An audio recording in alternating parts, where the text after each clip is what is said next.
Hello and welcome back to Inkwell TV. I'm your host, Blessing Peace R. And today we're going to talk about something that can make or break your writing: structure. Think of structure as the skeleton of your work. Without bones, the body collapses. Structure is the frame that holds your ideas together. Without it, even the most brilliant thoughts can crumble. But with it, your writing becomes clear, powerful, and unforgettable.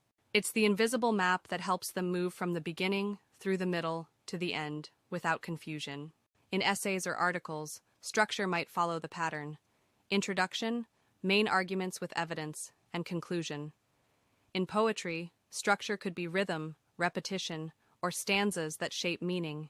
No matter the form, structure gives your writing balance and flow. Here are a few ways to strengthen the structure of your writing. 1. Plan before you write. A simple outline can save you from chaos later. 2. Think in sections. Each paragraph should have a job, one idea, one purpose. 3. Use transitions.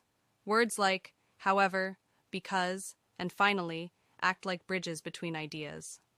4. Check the flow. Read it aloud. Does it move smoothly, or does it feel like a broken road?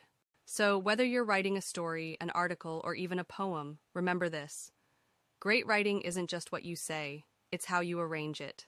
Thank you for watching Inkwell TV. I'm Blessing Peace, and I'll see you next time with more insights to sharpen your writing journey.